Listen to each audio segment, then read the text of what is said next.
saya Sheila Gusminita, NIM 1191032239, mahasiswa program studi manajemen pendidikan Islam konsentrasi BK semester 4 Universitas Islam Negeri Sultan Syarif Qasim Riau. Dalam video ini saya akan mempraktekkan sebuah layanan informasi dengan judul Yakin Masih Malas Belajar, guna untuk memenuhi tugas UAS layanan BK1 dengan dosen pembimbing Ibu Asgimianti SPM.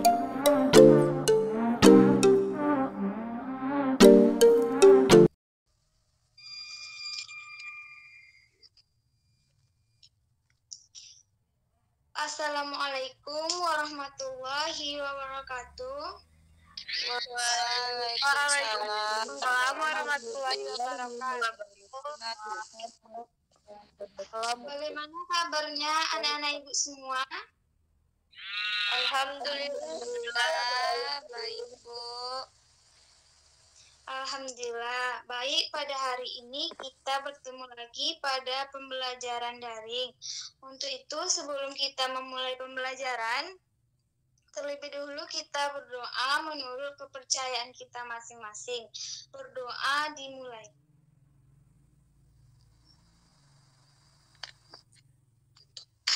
Berdoa selesai. Jadi pada hari ini kita masih menggunakan Google Meet untuk pembelajaran. Jadi diharapkan kepada anak-anak semua, jika jaringannya bagus atau bisa terjangkau, silakan hidupkan kameranya supaya interaksi kita berjalan dengan efektif. Baik, Bu. Baik, Bu Sheila.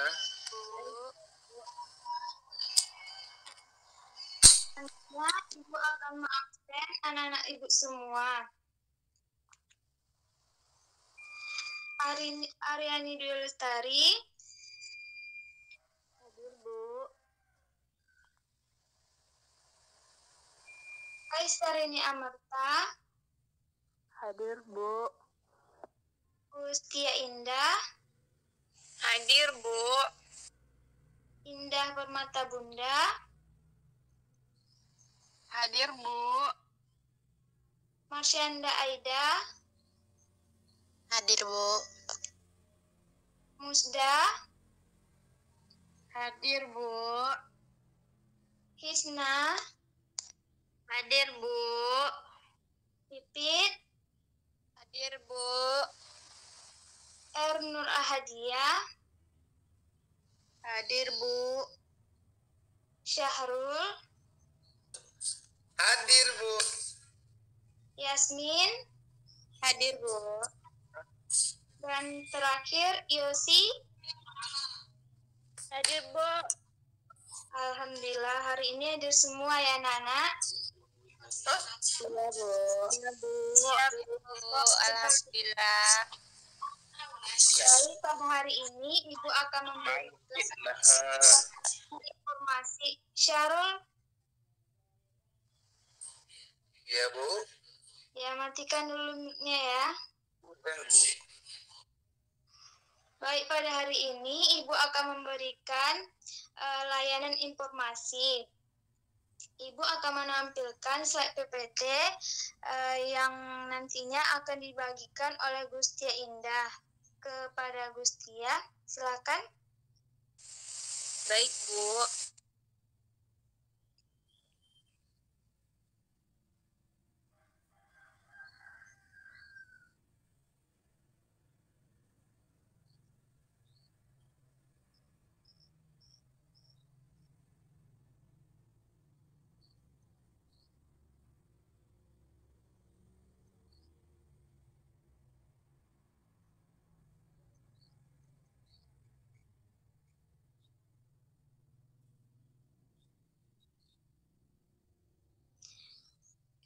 Baik, pada hari ini materi yang Ibu berikan yaitu dengan judul Yakin Masih Malas Belajar.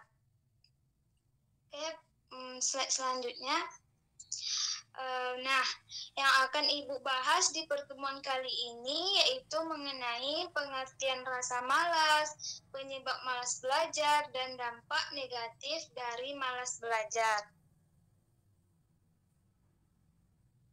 Selanjutnya, Ibu mau bertanya nih, kepada Ananda semua, siapa di sini yang tahu apa itu rasa malas?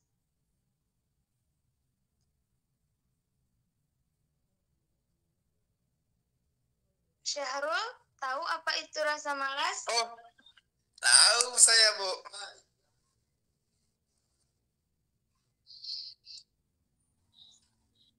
Oh, Bu, pertanyaan tadi, Bu, agak kurang jelas suara Ibu. Apa itu rasa malas? Jadi, rasa malas itu yang mana kondisi ketika seseorang itu menghindari pekerjaan yang mana seharusnya pekerjaan itu harus dia lakukan, yang bisa dia lakukan. Jadi dia memilih berdiam daripada melakukan pekerjaan tersebut. Jadi itu yang dimaksud dengan rasa malas yang menurut Sarul, Bu. Ya, seperti lain sekarang, Bu, memang banyak yang dialami oleh, apalagi dalam keadaan daring gini kan, Bu, dalam keadaan Google Meet kayak gini, ya rata-rata kita sebagian ada juga yang bermalas-malasan, yang seperti kita kenal dengan yang namanya mager gitu, malas gerak.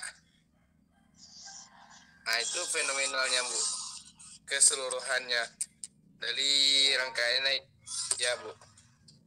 Itu yang saya pahamin, Bu, dari rasa malas itu ya. Baik, selanjutnya kalau menurut Indah masih ada di dalam Google Meet? Ada, Bu. Ya, saya ingin menjawab, Bu. Ya, coba Indah. Ya. Jadi, Bu, menurut Indah, malas itu ialah kondisi ketika seseorang menghindari pekerjaan yang seharusnya dapat dikerjakan dengan kondisi dan energi yang dimilikinya, Bu. Benar sekali apa yang dikatakan oleh Indah dan Syahrul. Selanjutnya, Tia.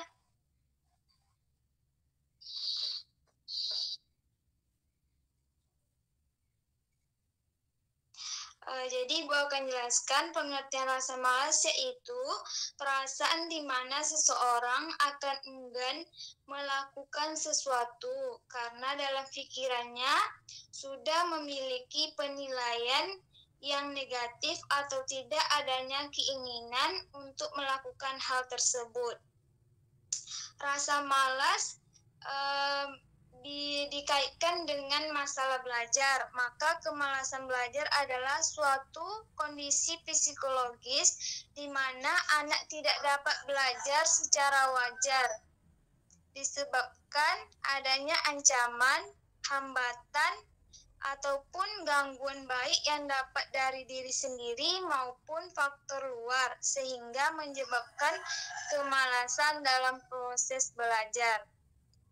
Jadi dari pengertian malas ini kita sudah mengetahui bahwasannya malas itu suatu perasaan tidak suka, enggan untuk melakukan sesuatu dan lebih senang untuk tidak melakukan sesuatu. Selanjutnya, Gustia.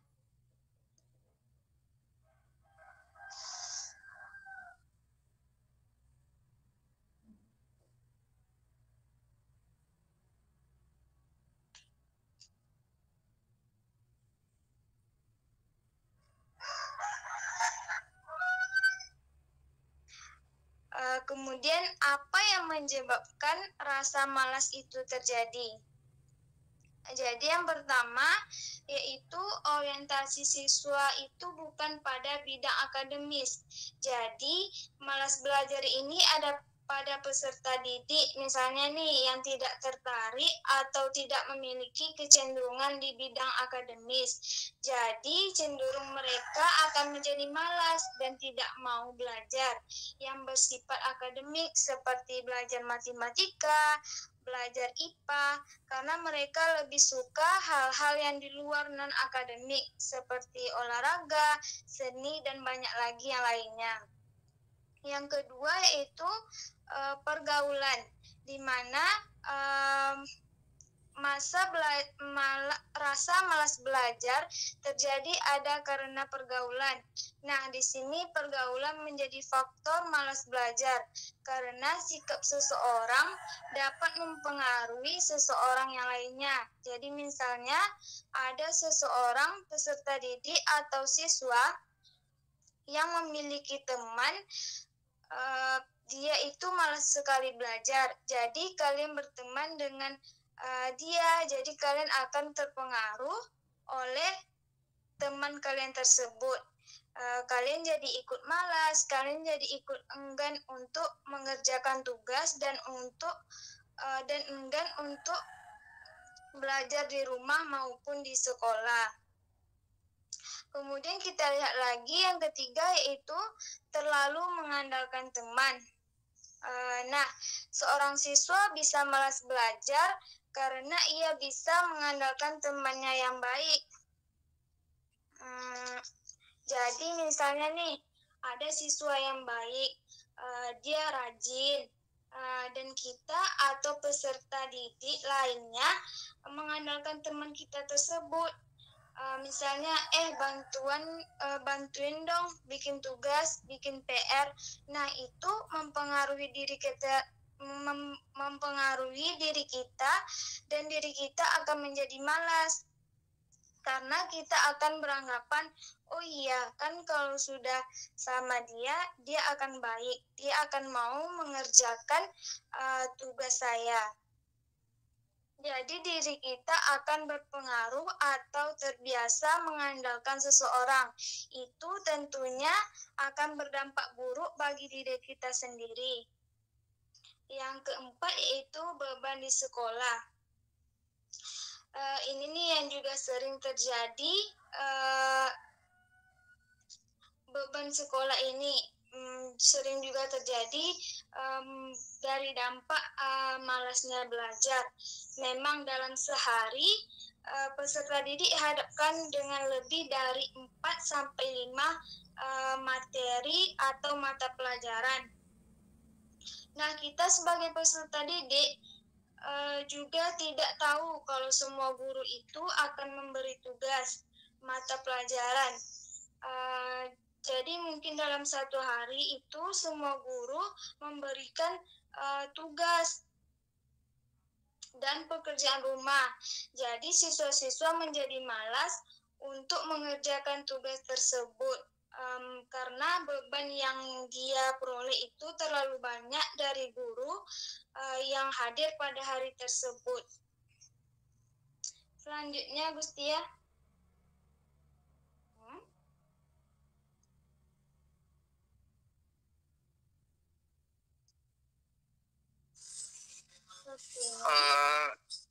Izin Bu.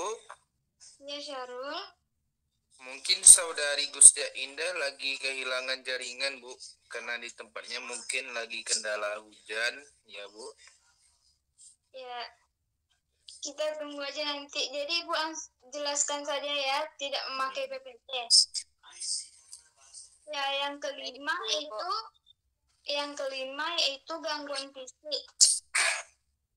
Ini juga terjadi, dapat menimbulkan rasa malas. Gangguan fisik seperti apa sih yang bisa membuat kita menjadi malas belajar? Misalnya nih, ada peserta didik yang sulit dalam melihat atau mereka tidak bisa melihat dalam jarak jauh. Kemudian mereka ditempatkan di tempat duduk yang paling belakang. Nah, saat guru memberikan pelajaran, maka siswa tersebut menjadi enggan karena mereka merasa sulit untuk melihat materi yang disampaikan oleh guru tersebut. mungkin di papan tulis atau layar proyektor. Selanjutnya yaitu salah satu penyebab rasa malas ada masalah dengan teman ataupun pada lingkungan sekolah. Di dalam satu kelas itu kita kan belajar tuh sama-sama antara anak satu dengan anak yang lainnya. Mungkin dalam bermain ataupun bergaul, anak-anak tidak dapat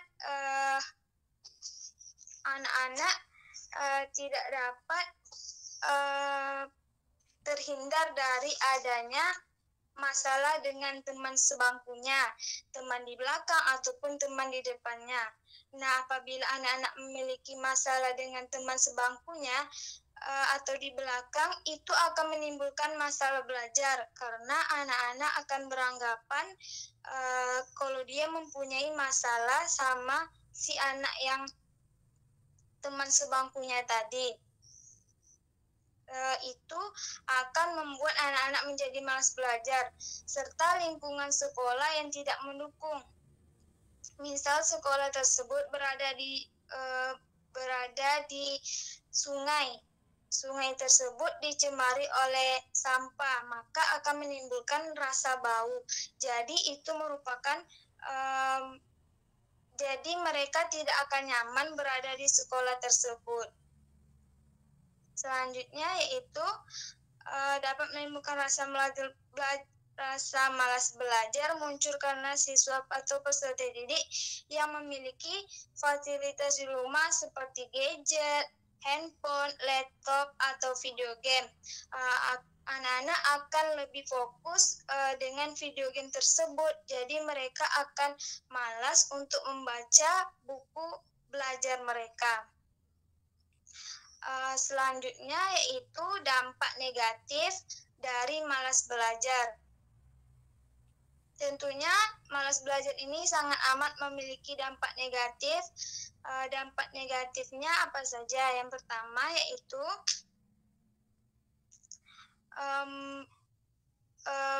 kurangnya memperoleh ilmu pengetahuan.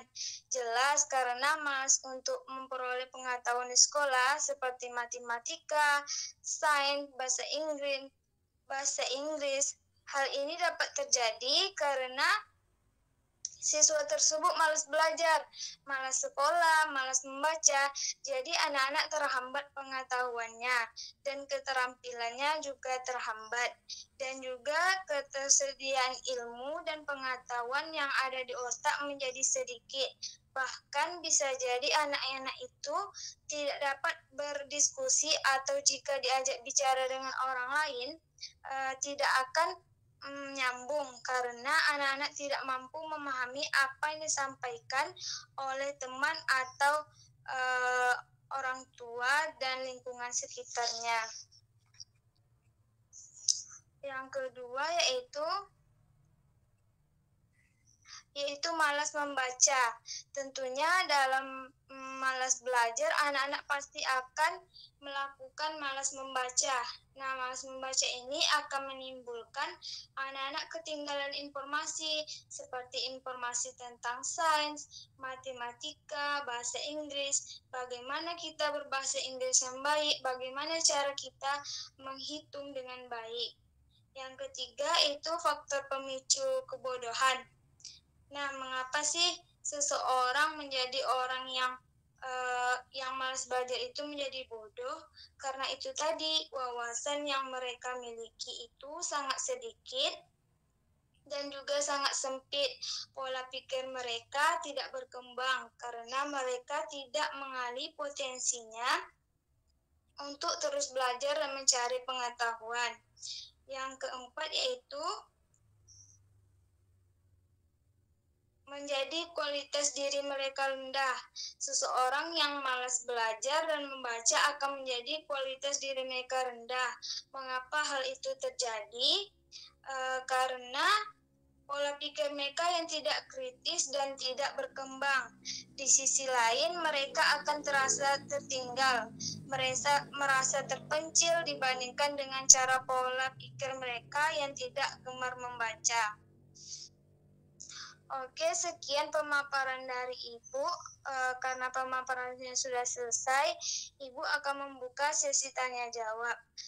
Jika membuka sesi tanya jawab dan menyampaikan pendapat ataupun bercerita tentang bagaimana pengalaman kalian saat belajar di rumah pada masa pandemi ini. Ibu Indah ingin berbagi sedikit cerita, boleh Bu? Boleh Indah, silakan. Jadi saat pembelajaran online ini Bu, Indah di rumah juga merasa malas belajar Bu.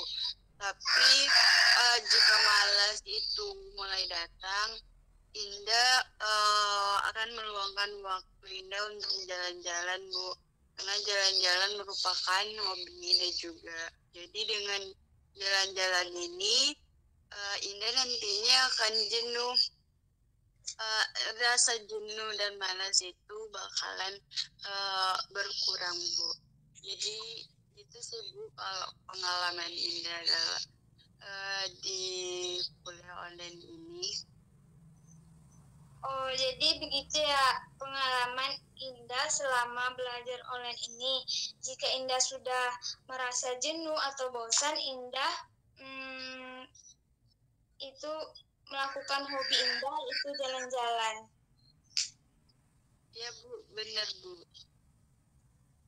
Ya, selanjutnya siapa lagi yang ingin bertanya atau membagikan pengalamannya?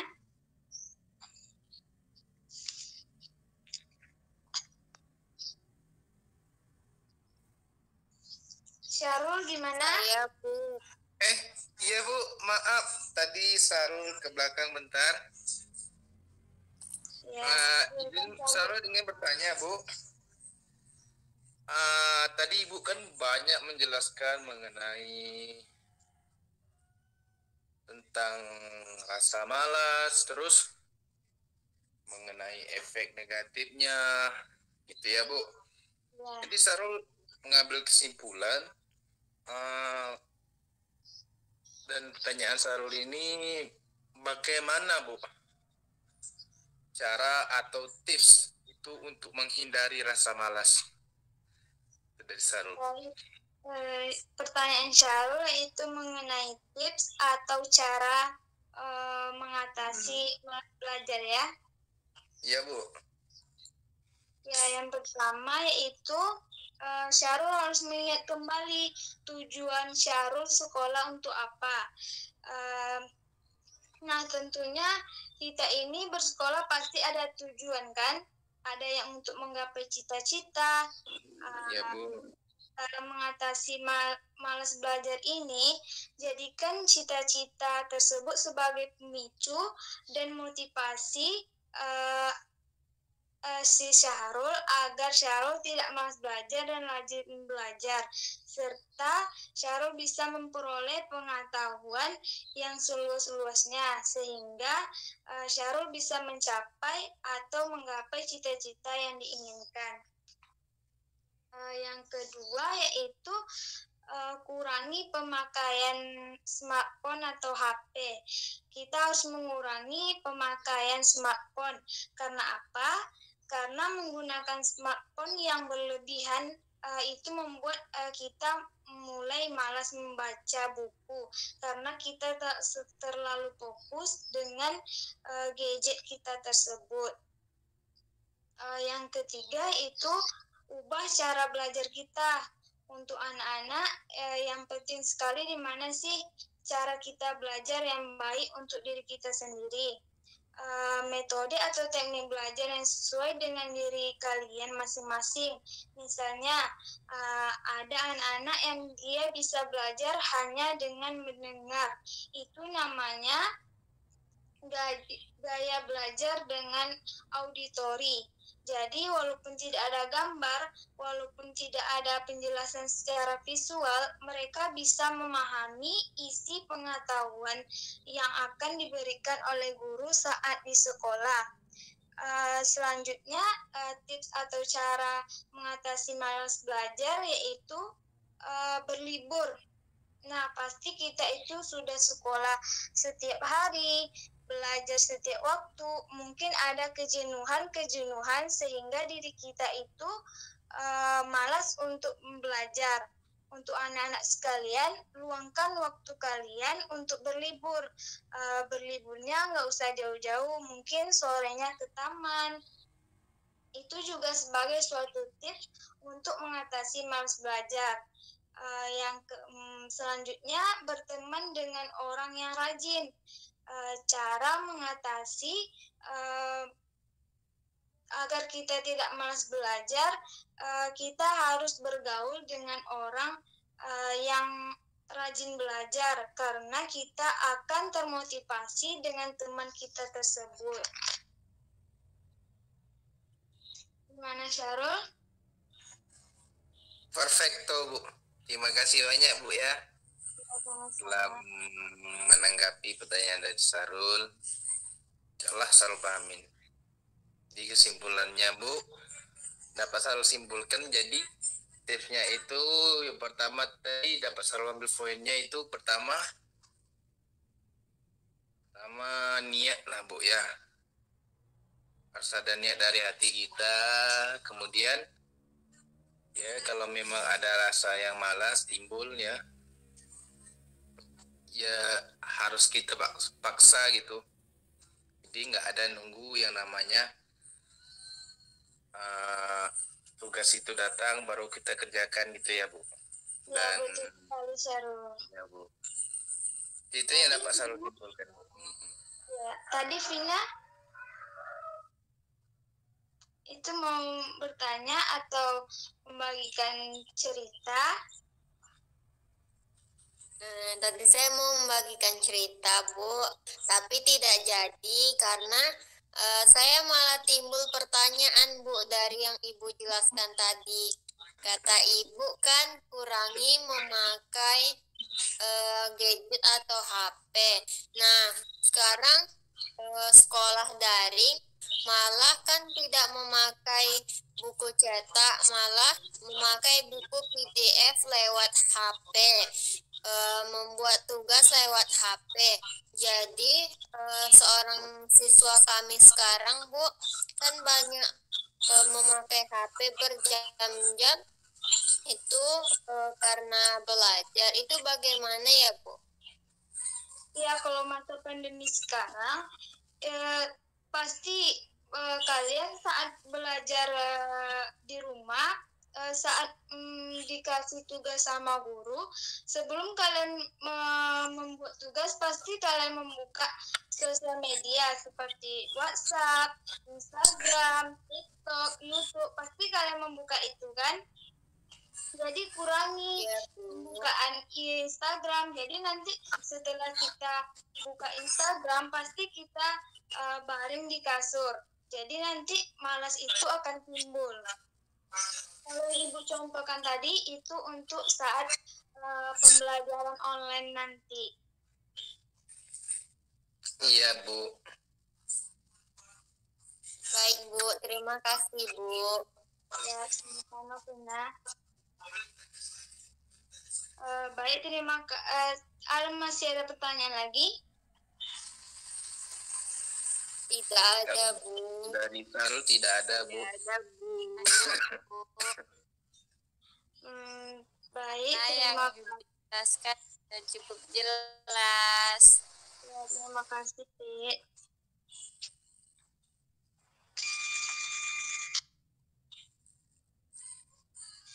Oke, sekarang Ibu mau nanya, untuk materi yang Ibu sampaikan hari ini, apakah cukup jelas?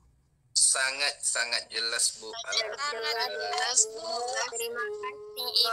Jelas, Bu. Alhamdulillah.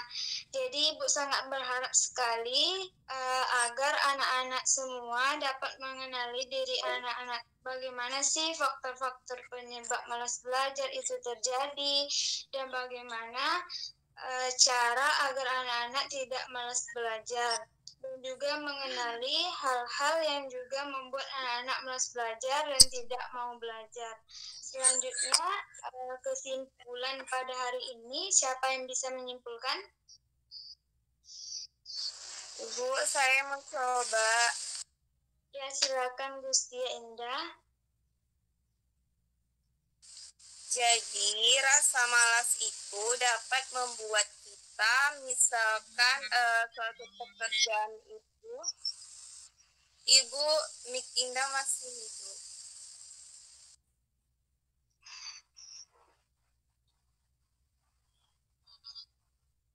Indah Permata Bunda. Ya, Oh iya, silakan. maaf Bu. Ya, jadi Bu, rasa malas itu bisa membuat suatu pekerjaan yang seharusnya dapat terselesaikan secara tepat waktu dan efektif, bisa membuat suatu pekerjaan itu tertunda dan tidak mungkin sampai tidak dapat diselesaikan. Nah, jadi itu karena faktor dari rasa malas itu sendiri. Oleh karena itu, kita harus menjauhi rasa malas itu supaya kita bisa mencapai cita-cita, bisa menyelesaikan suatu pekerjaan dengan efektif. Itu Bu kesimpulan dari saya. Ya, baik, terima kasih Gustia sudah menyimpulkan materi kita pada hari ini.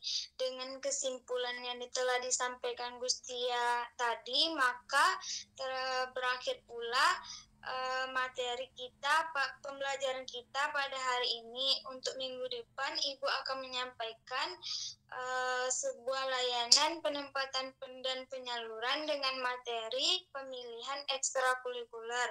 Cukup sekian pemaparan dari Ibu.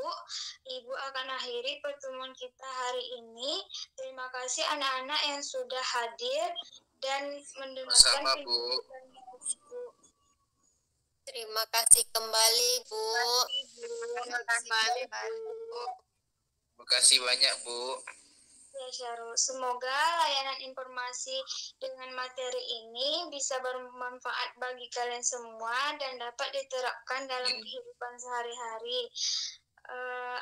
Akhir kata, Ibu ucapkan terima kasih. Mohon maaf jika apabila ada kesalahan. Sekian, terima kasih. Assalamualaikum warahmatullahi wabarakatuh. Waalaikumsalam. Waalaikumsalam warahmatullahi wabarakatuh.